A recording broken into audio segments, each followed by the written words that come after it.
most important question from the chapter The COVID-19 Pandemic is what are zoonotic diseases? Illustrate with examples how diseases cross over from animals to humans. Zoonotic diseases are those diseases which spread over from animals into humans, like COVID 19, SARS spread from civet, HIV/AIDS pandemic originated from chimpanzees, Ebola, and one of the most impactful zoonotic disease is the bubonic plague, which is delivered to humans through bites from fleas carried by rats, and it is because the wild animals are sold in such markets like China's Wuhan seafood market, often illegally, and are crowded together and are frequently slaughtered on the spot, may thus be contaminated with fecal material, urine, blood, and other fluids from raccoon dogs, rats, and snakes. This provides a perfect environment for viruses and diseases to spread over from animals into humans and can spread as we destroy more and more of the natural world. Many animals are forced into closer contact, and it gives virus bacteria an opportunity of crossing from animals to humans. There are the other causes, but these causes are the major one. The another most important question from the chapter The COVID-19 Pandemic is comment on the writer's belief that animals too like humans have feelings and exhibit emotions.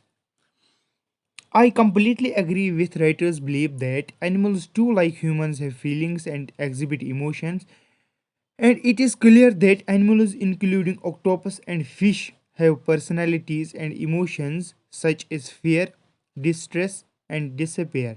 Similar as humans have emotions, and many animals are highly intelligent and they all feel pain like humans feel, and there are many animals including pigs, dogs, cats, monkeys, and chimpanzees that have been sacrificed by scientists searching for cures and vaccines for our diseases. The most frequently used animals in medical research are rats and mice, and there is a research showing that rats have the ability to imagine how another person is feeling and so understands his mood.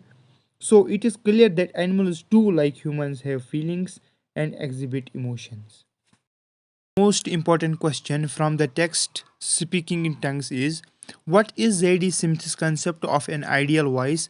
Substantiate your answer with reference to the text.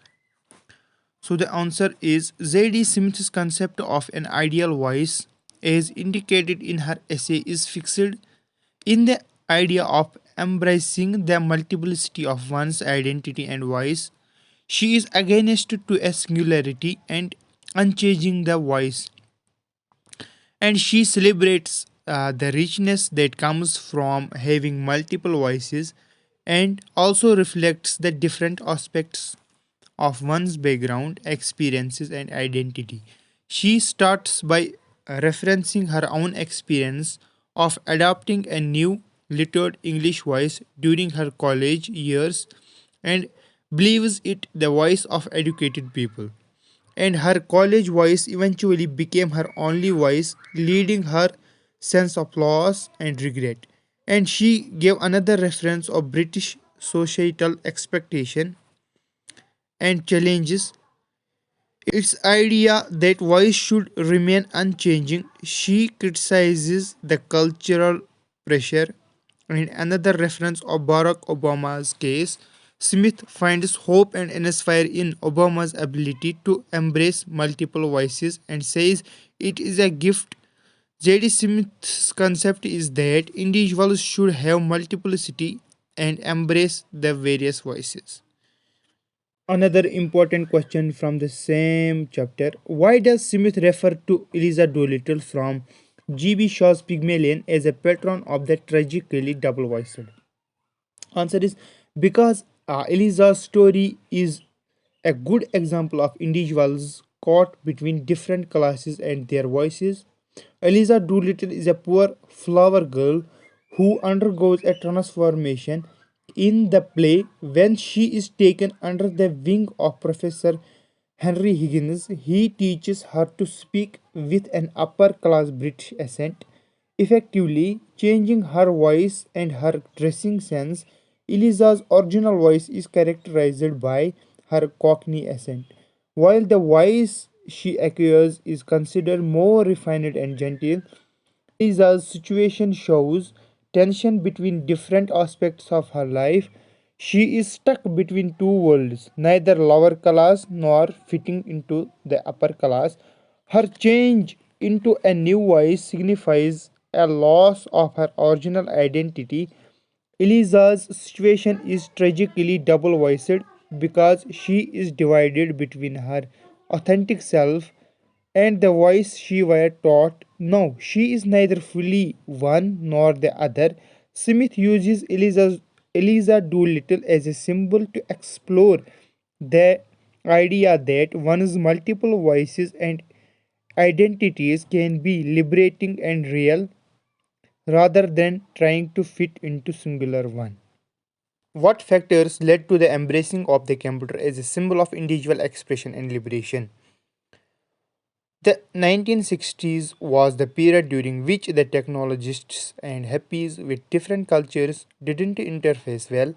This was because of the fact that many people saw the computers as bad is going to happen. However, by the early 1970s, there was a shift that dismissed their idea of seeing the computers as a tool of bureaucratic control into computers being included as a symbol of individual expression and liberation. This was because of the flower power and processor power. Enlightenment and technology was expressed by Steve Jobs. The people who were immersed in drugs ended up helping to create the industry. Personal computer industry. In the early 1970s, a mass awareness regarding computers were created among the people by telling them that technology could be their friend. How was Apple I born? What factors were important in its creation? So, the best answer is while the computer revolution was being born in Silicon Valley, Wozniak saw a microprocessor for the first time. This gave him the idea for the modern computer, keyboard, screen, and computer in one. Wozniak wanted to give the design away for free, but Jobs found a way to make money off it. Jobs had been walking back from an apple orchard on that day and decided the name Apple. Thus, Apple computers were founded. Jobs and Wozniak labored hard to produce over 100 computers in 1 month. There were many important factors that led to its creation. Steve Jobs wanted to create something new and advanced in terms of technology. However, he didn't have enough resources at his disposal.